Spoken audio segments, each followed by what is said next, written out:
नमस्कार दोस्तों, स्वागत है आपका साक्षी की आवाज़ चैनल में। तो दोस्तों, आज की कहानी है बूढ़ी माँ बिस्तर में तड़पती रही। बहू ने मारा और घाव में पस पड़ने से दर्द होता रहा। वह चीखती चीखती मर गई, पर बेटे बहुओं ने सुध नहीं ली।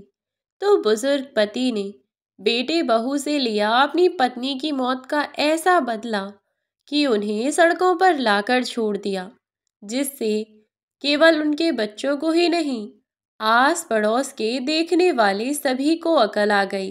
अबे ओ बुड्ढे, कितनी बार कहा है मेरी पान की दुकान के सामने भीख मांगने के लिए मत बैठा कर, पर तुम हो कि सुनते नहीं हो। तुम्हारे कपड़ों से इतनी गंदी बास आती है कि लोग पान खाने के लिए यहाँ रुकना तक नहीं चाहते। तो जब मेरे ग्राहक यहाँ आकर लौट जाते हैं, मेरा कितना नुकसान हो जाता है। मेरे कितने ही ग्राहक तेरी वजह से कम हो गए हैं। अब भागता है यहाँ से कि डंडे मार के भगाऊं। तुम्हारे ही कर्म बेकार रहे होंगे, जो तुम्हारे बाल बच्चों ने तुम्हें घर से निकाल दिया, और अब तुम हमारे पेट पर लात मारने के लिए यहाँ आकर रोज रोज बैठ जाते हो। अरे, तुम्हारी वजह से मेरी कमाई अगर कम हुई ना, तो सोच लेना बुड्ढे, तब मैं ये नहीं देखूंगा कि तुम्हारी कितनी उम्र हो गई है। इतनी मार मारूंगा कि दोबारा उठकर पानी नहीं मांग पाएगा। चल जा यहाँ से। अब जाता है कि नहीं? जब देखो दुकान की तरफ लार टपकाते रहता है। पान खाने की औकात है जो पान खाएगा? और किसने लगा दी तुझे ये पान खाने की लत? मुंह में दांत नहीं, पेट में आंत नहीं, और चले आए हैं पान खाने। भाग यहाँ से, चल भाग। बाबूलाल पान वाला किशोरी बाबू को अपने पान की दुकान के सामने से भगाता हुआ बोला। किशोरीलाल गिड़गिड़ाते हुए बोले, बेटा, मुझे यहाँ से मत भगाओ। मैं यहाँ किसी के इंतज़ार में बैठा रहता हूँ। अब क्या ही बोलूँ बेटा। जिसने इस पान की आदत लगाई, वो तो मुझे जीवन के आधे रास्ते में ही दगा दे गई और अकेला छोड़ गई। पर जैसी भी थी, वही एक थी जो मेरे मन की बात समझ पाती थी। उसके जाने के बाद मेरे मन की बातों को समझने वाला इस धरती पर अब कोई नहीं रहा। मैं तुम्हारी कड़वी बातों का बुरा नहीं मानता बेटा। जब अपने ही बच्चों ने दुत्कार दिया, तो तुमसे क्या शिकायत बेटा। बस एक टुकड़ा पान का दे दो, और कुछ नहीं तो पान के पत्ते पर कत्था और चूना लगाकर ही दे दो। इससे मेरी भूख और प्यास दोनों मिट जाती है। और अगर मुझे किसी ने भीख में कुछ पैसे दिए, तो वो मैं तुम्हें लाकर दे दूंगा। बाबूलाल बोला, चल हट बुड्ढे, मैं क्या तेरी तरह भिखारी हूँ जो भीख मांगे हुए पैसों को लूंगा। बड़ा आया कत्था चूना लगाकर पान खाने वाला। चल भाग यहाँ से, वरना देख रहा है उस हवलदार को जो यहाँ आ रहा है। कहूँगा कि तू भीख मांगता है, तो तुझे पकड़कर जेल में डाल देगा, क्योंकि भीख मांगना भी एक तरह का जुर्म होता है। समझा कि नहीं?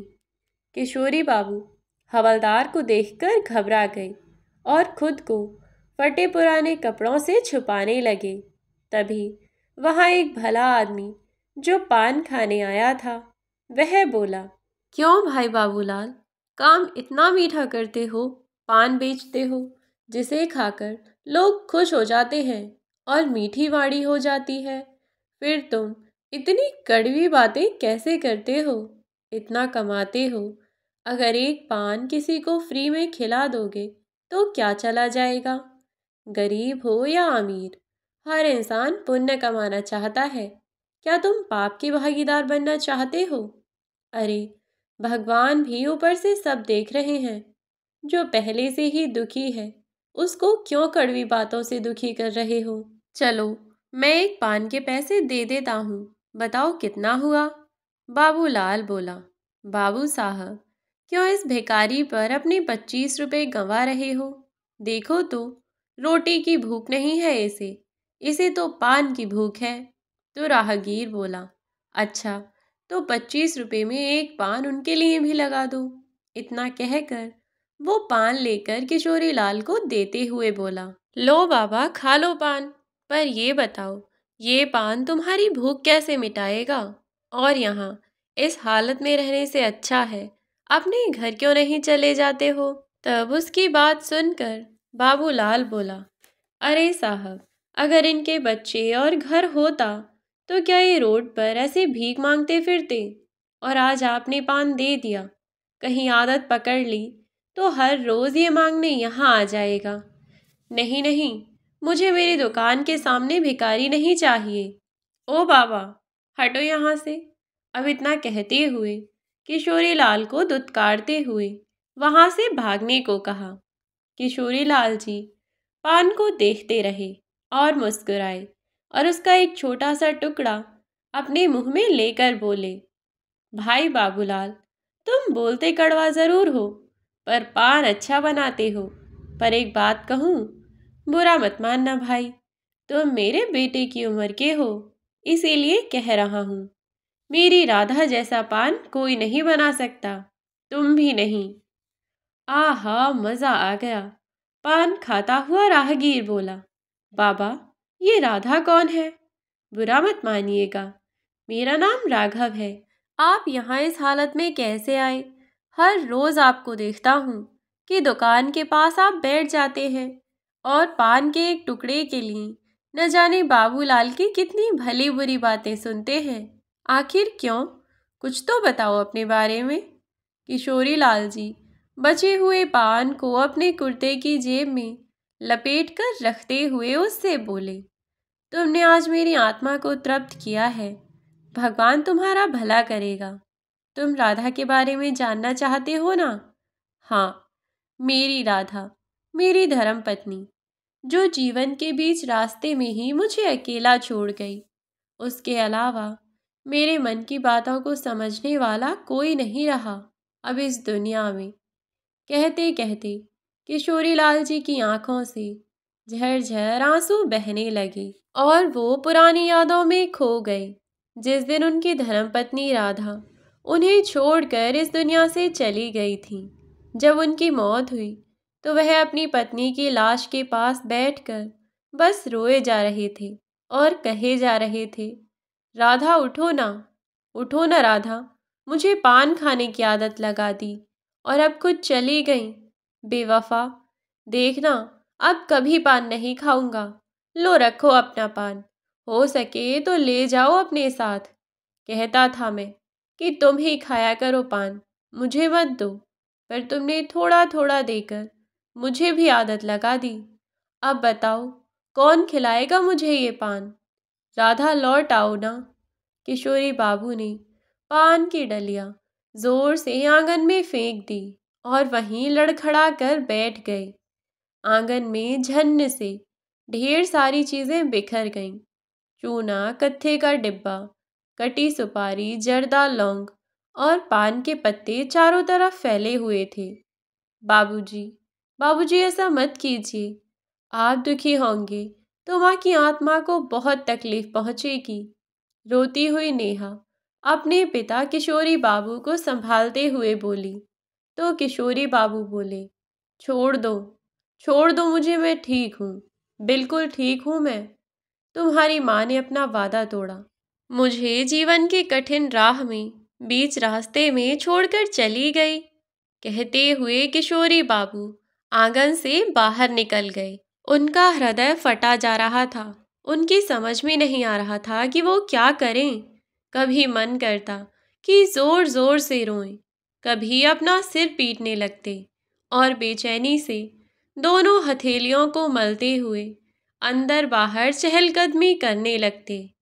आंगन में ढेर सारे लोगों की भीड़ जमा थी। कल रात किशोरी बाबू की पत्नी राधा देवी का हृदय गति रुक जाने से देहांत हो गया था। 55 वर्षीय राधा जी हंसमुख और स्वस्थ महिला थीं। कहते हैं ना कि जन्म और मृत्यु पर किसी का बस नहीं चलता। शायद इसीलिए पहले ही हृदयाघात में वो चल बसी।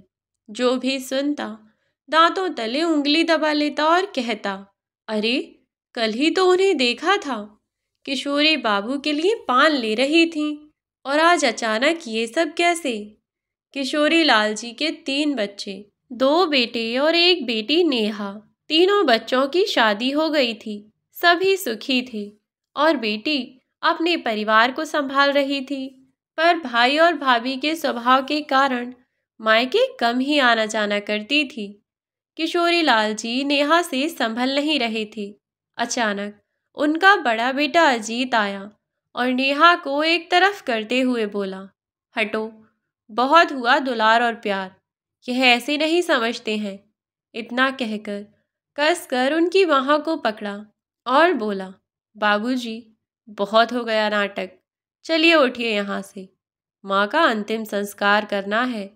अगर माँ के अंतिम दर्शन करना चाहते हैं तो कर लीजिए, फिर मत कहिएगा कि अंतिम दर्शन भी नहीं हो पाए मुझे। किशोरी बाबू अपनी आंखों में आंसू भरते हुए गर्दन घुमाकर अजीत की ओर देखने लगे तो दूसरा बेटा सुजीत भी वहां आकर बोला, हाँ बाबूजी, भैया सही कह रहे हैं। अब माँ नहीं है जो आपके नखरे उठाएंगी। आपके नखरे उठाने वाली अब जा चुकी हैं और हमने आपका कहना बहुत बर्दाश्त कर लिया। बचपन में आपके गुस्से को हम सहते रहे, आपकी बात मानते रहे, जिसका नतीजा यह है कि आज आप हमारे सर पर ही बैठ गए। बहुत हुआ अब हमारे सर पर मत बैठिए और चलिए एक आखिरी बार माँ के दर्शन कर लीजिए। ज़्यादा ड्रामा मत कीजिए। किशोरी बाबू अपनी कांपती हुई आवाज़ में बोले, क्यों क्यों कर लूँ दर्शन?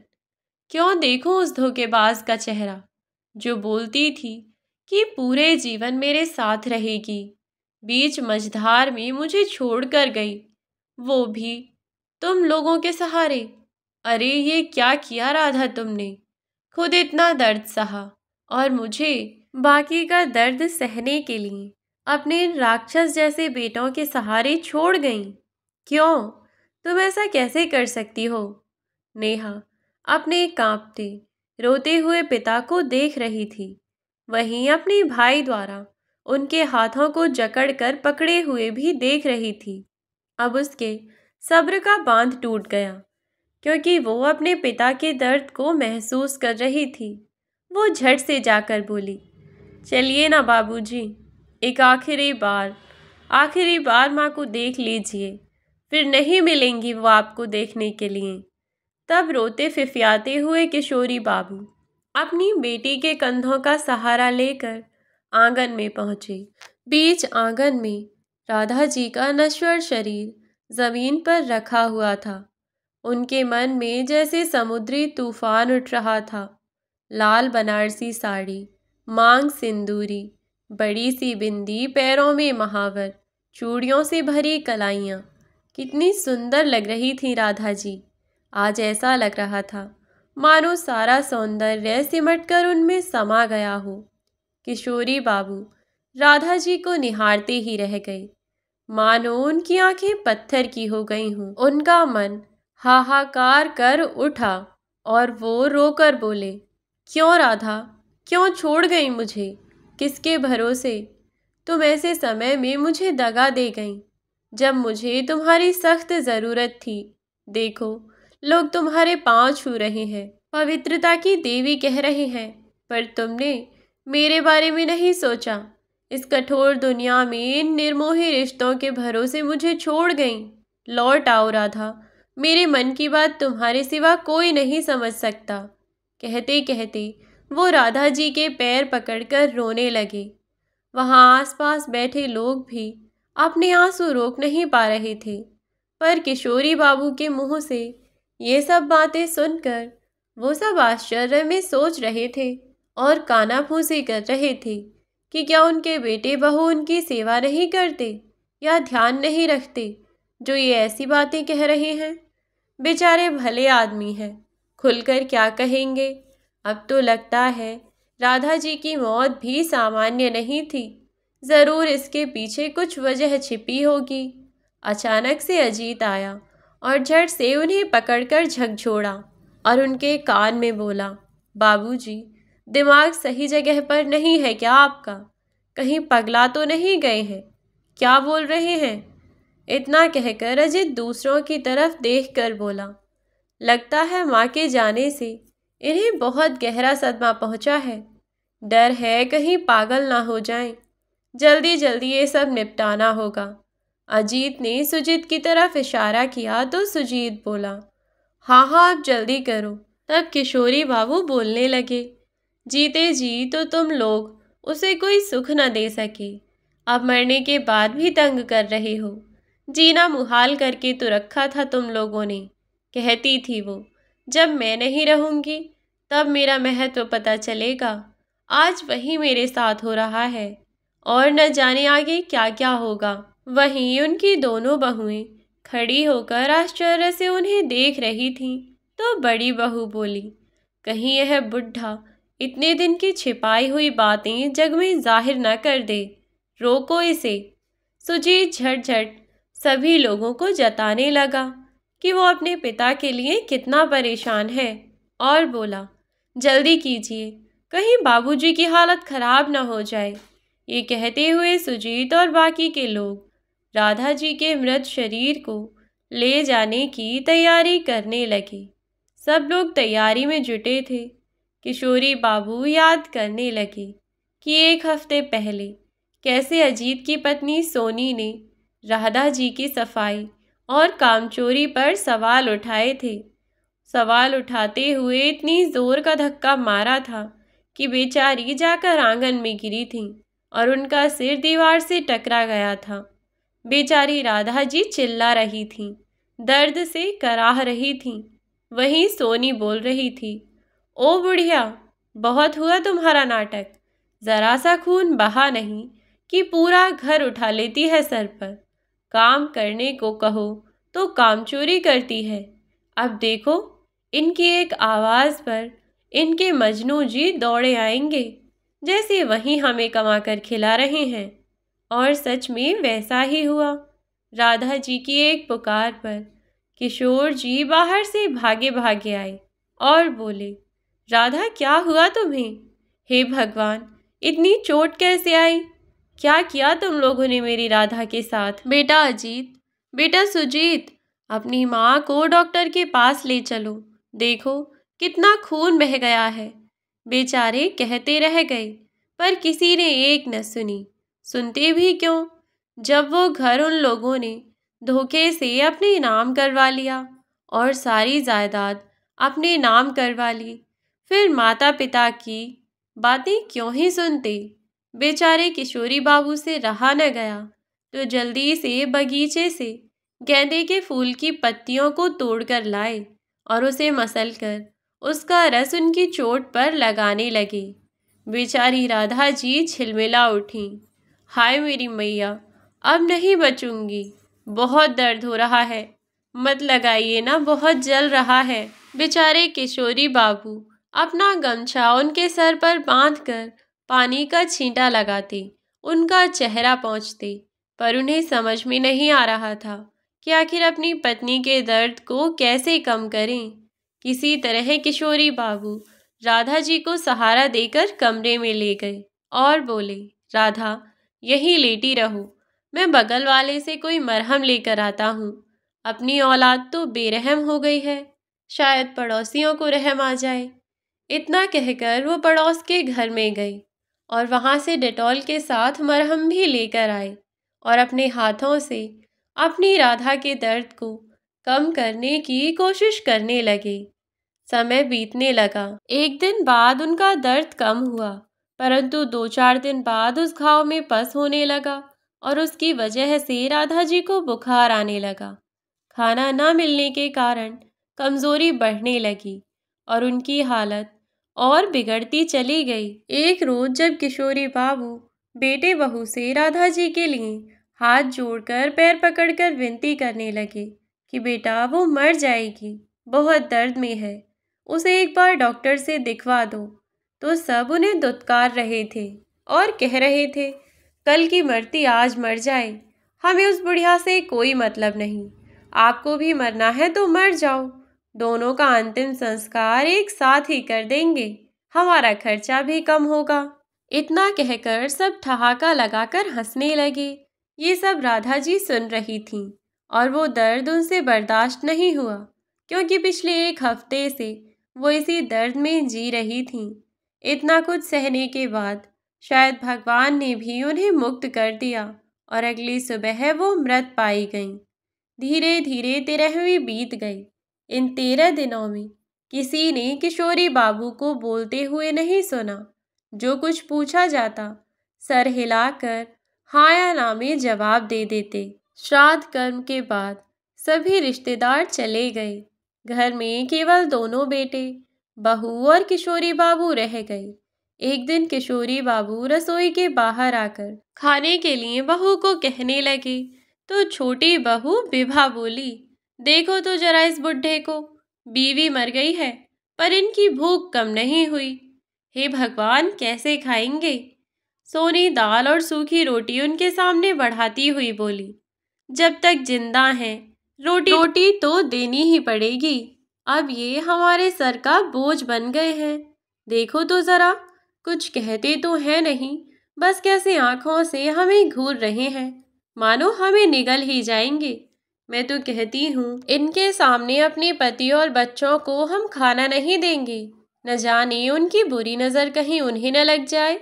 इतना कहते हुए दोनों वहाँ से चली गईं और किशोरी बाबू सूखी रोटी और दाल भिगोकर मुंह में डालते और आंखों से आंसू बहाते और उनके मुंह से बस इतना ही निकलता, राधा क्यों चली गईं? लौट आओ ना। जब उनसे वो खाना खाया नहीं गया तो वो इधर उधर राधा जी के पान के डब्बे को ढूंढने लगे। तो सोनी बोली, देखो तो जरा इस बुढ़े को, खाना खाया नहीं गया लेकिन पान खाएंगे। तब किशोरी बाबू बोले, बहू तुम्हारी सास के पान की तस्वीरी कहाँ है? मुझे दे दो, एक टुकड़ा मुंह में ले लूं तो शायद भूख और प्यास दोनों मिट जाए। वो कहती थी कि पान खाने से रूखा सूखा सब हजम हो जाता है।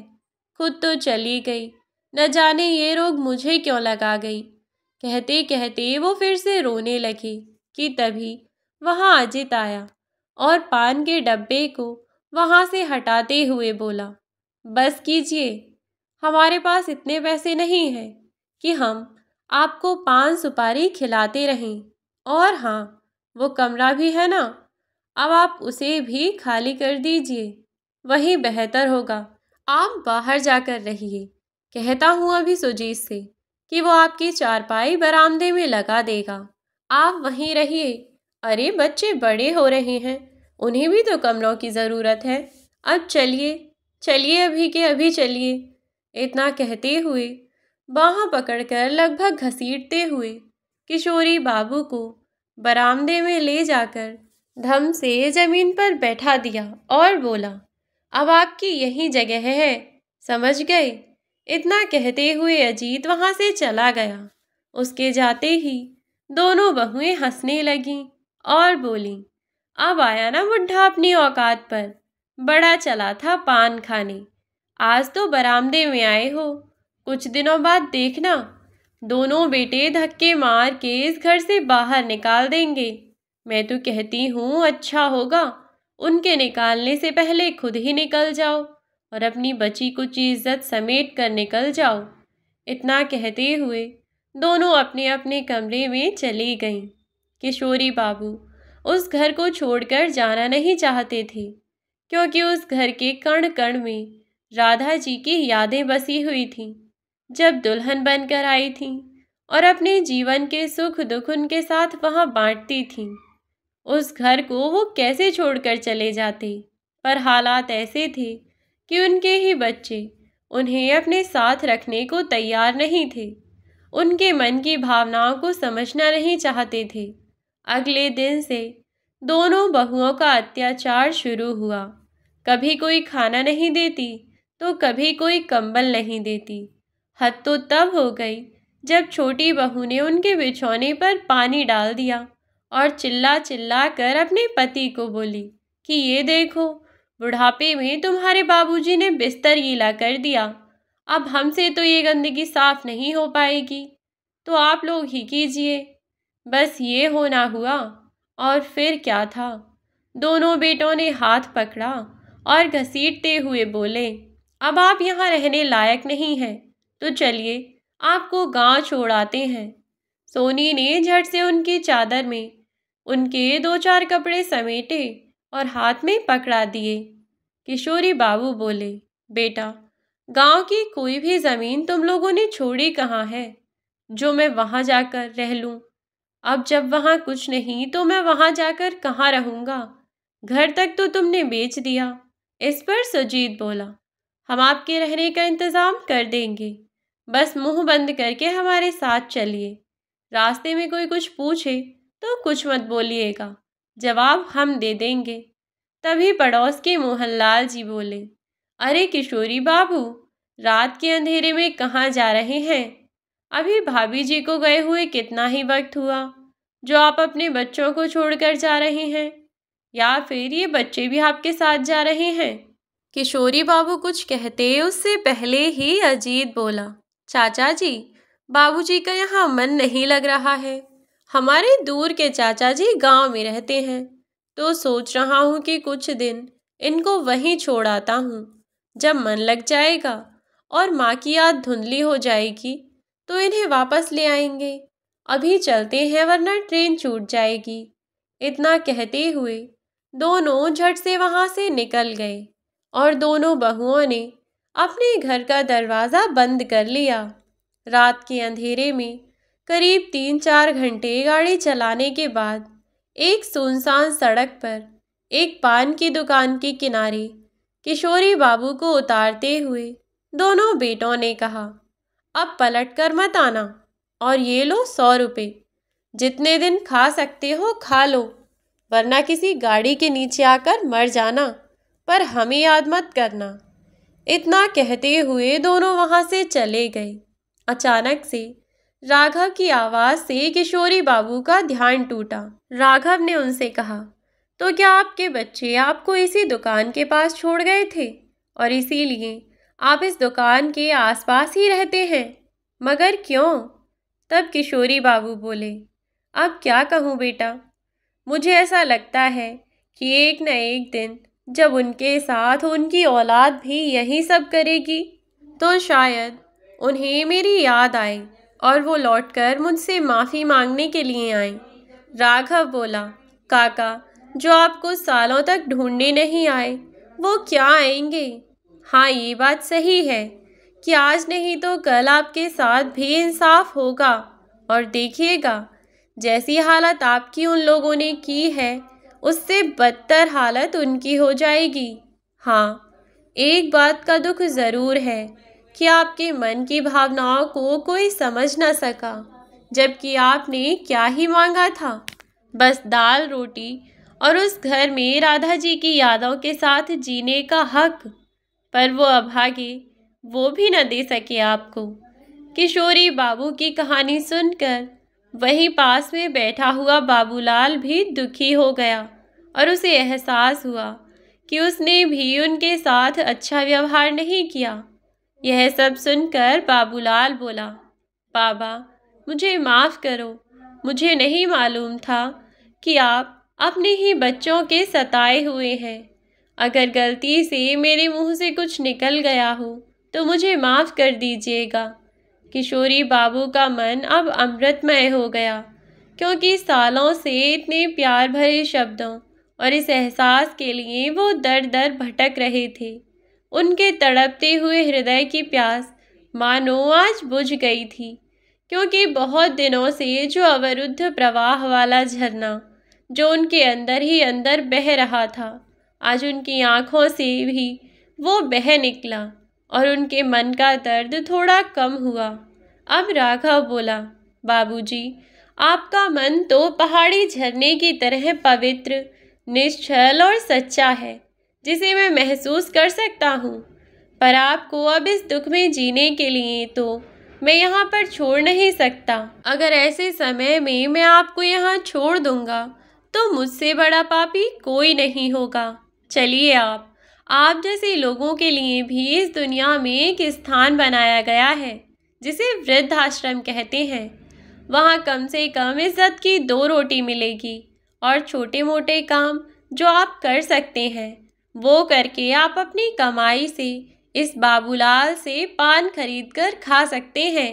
उसके इतना कहते ही किशोरी बाबू के चेहरे पर एक छोटी सी मुस्कुराहट आई।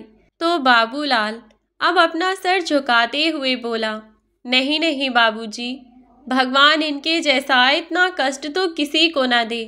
अब मैं वादा करता हूँ बाबूजी, जब तक मैं अपने पान की दुकान चलाता रहूँगा तब तक इन्हें एक पान अपनी तरफ से ज़रूर खिलाता रहूँगा, क्योंकि इनका मीठा स्वभाव न जाने कितनों के मन की कड़वाहट को दूर कर दे और हर किसी की आत्मा को तृप्त कर डाले। कहते हुए बाबूलाल ने एक पान किशोरी बाबू की तरफ पकड़ा दिया और राघव उनको लेकर अब वृद्धाश्रम की ओर चला गया। उन्हें राघव ने वृद्धाश्रम में यह कहकर छोड़ दिया कि मैं अब आपसे मिलने के लिए आता जाता रहूँगा। अब वह उन्हें वहाँ पर छोड़कर वापस अपने घर चला गया। राघव, जो कि पेशे से एक पत्रकार था, वह अब अपने घर जाकर सोचने लगा, अगर वो उस घटना को और किशोरी बाबू पर किए गए अत्याचार को वहीं पर भूल जाए तो समाज को सीख कैसे दे पाएगा? कैसे बच्चे अपने माता पिता के मन की बातों को समझ पाएंगे? क्या पत्नी के जाने के बाद हर एक वृद्ध व्यक्ति की यही दशा हो जाएगी? उसके मन में उथल पुथल होने लगी। क्या उनके मन की बातों को समझने वाला कोई नहीं रहेगा? यही सब बातें सोचते हुए राघव एक कागज़ पर किशोरी बाबू के जीवन की घटना को लिखने लगा। अगले ही दिन न्यूज़ चैनल और फिर बाद में मैगज़ीन, अखबार, हर जगह किशोरी बाबू की पूरी घटना को दिखाया गया और यही खबर हर जगह छापी गई। ये खबर आग की तरह हर तरफ फैल गई और किशोरी बाबू के पुराने पड़ोसियों ने जब ये सारी घटना पढ़ी और सुनी तो सबको एहसास हुआ कि आखिर उस दिन किशोरी बाबू क्यों इतना ज़्यादा बेचैन हो रहे थे। समाज में उनके बेटे बहू की अब थू थू होने लगी। राघव ने किशोरी बाबू की सहमति लेकर पुलिस में कंप्लेंट दर्ज करवाई। दोनों बेटे बहू को पुलिस ने पकड़ा और जब किशोरी बाबू से पूछताछ की तो उन्होंने बताया कि ज़बरदस्ती दोनों बेटों ने उनकी पत्नी का अंगूठा लगवाया और उनसे दस्तखत करवाए थे। बस फिर क्या था, दोनों बेटे बहुओं पर केस चलाया गया और कार्यवाही हुई। नेहा ने भी आकर गवाही दे दी कि दोनों भाई भाभी कैसे उसके माता पिता पर अत्याचार करते थे। देखते ही देखते दोनों बेटों की नौकरी भी चली गई और वो दर दर भटकने लगे। जब कोई रास्ता नहीं दिखा तो बेटे बहू उनके सामने पैर पकड़कर उनसे माफ़ी मांगने लगे, लेकिन किशोरी बाबू ने उनसे मुंह मोड़ लिया, ये कहकर कि तुम लोगों ने मेरी राधा को बहुत कष्ट दिया, जिसके कारण जीवन के इस बीच रास्ते में उसे मुझे छोड़कर जाना पड़ा। मैं तुम लोगों को कभी माफ़ नहीं कर पाऊंगा। किशोरी बाबू की सारी संपत्ति उन्हें वापस मिल गई, लेकिन उन्होंने उस संपत्ति को लेने से इनकार कर दिया और कहा कि जो संपत्ति मेरी राधा को ना बचा सकी, मेरे मन की बात ना समझ सके, मैं उसे लेकर क्या ही करूँगा। बेहतर है कि इन पैसों को बुजुर्ग माता पिता की मदद में लगा दिया जाए। और इस बात का फैसला लेने का अधिकार उन्होंने राघव को दे दिया और बेटी से भी कहा कि दोबारा वो वृद्ध आश्रम में उनसे मिलने के लिए ना आया करे, क्योंकि वो अब सभी रिश्तों से ऊपर उठ चुके हैं और अब वे किसी को याद नहीं रखना चाहते सिवाय अपनी राधा के। वो दिन है और आज का दिन किशोरी बाबू राघव और बाबूलाल के सिवा किसी से मिलते नहीं थे और अपने जीवन के बचे हुए समय को इस वृद्ध आश्रम में राधा जी को याद करते हुए बिताने लगे, क्योंकि जो मन की बात समझती थी जब वहीं छोड़कर चली गईं, तो क्यों ही किसी के सामने अपने मन को खोलना। यह दुनिया ऐसी हो गई है जो दर्द को समझती नहीं बल्कि दूसरे के दर्द में मज़े लेती है। तो बेहतर होगा कि अपने दुख को ऐसे इंसान के सामने कहें जो सच में उसे समझे और महसूस करना जानता हो। किशोरी बाबूजी ने अपने बेटे को उनके किए कर्मों की सज़ा दिलवाई। राघव ने ही आगे बढ़कर उनकी औलाद को सबक सिखाने के लिए किशोरी बाबू की मदद की और फिर जब उन्हें एक सहारा दिखा तो राघव के सहारे उन्होंने भी अपने कदम आगे बढ़ाए और अपने बेटे बहुओं को उनके बुरे कर्मों की सज़ा दी। यदि हम किसी का थोड़ा भी भला कर सकते हैं और हम उनकी मदद कर सकते हैं तो यह मनुष्य जीवन हमारा सार्थक हो जाता है। यदि कोई व्यक्ति किसी भी प्रकार की मुसीबत में है तो इंसानियत के नाते यह हमारा फ़र्ज़ बनता है कि हम उनकी मदद करें। इससे न सिर्फ हमें उनकी दुआएं मिलेंगी बल्कि अपने मन को भी एक ऐसी संतुष्टि मिलेगी, एक खुशी मिलेगी जो आपको बेकार में कितने ही पैसे खर्च करने से भी शायद नहीं मिल सकती। तो दोस्तों, यह थी हमारी आज की कहानी। आज की कहानी आपको कैसी लगी हमें कमेंट बॉक्स में कमेंट करके ज़रूर बताएं। यदि वीडियो आपको अच्छी लगी हो तो वीडियो को लाइक और शेयर करके, चैनल पर यदि नए हो तो चैनल को सब्सक्राइब ज़रूर कर दें। साथ ही बेल आइकन को प्रेस कर दें ताकि आने वाली वीडियोज़ की नोटिफिकेशन आपको मिलती रहे। तो आज के लिए बस इतना ही। कहानी में अंत तक बने रहने के लिए धन्यवाद। अब मिलती हूँ आपसे एक नई वीडियो में एक नई कहानी के साथ। तब तक के लिए बाय बाय मेरे प्यारे दोस्तों, अपना ख्याल रखें।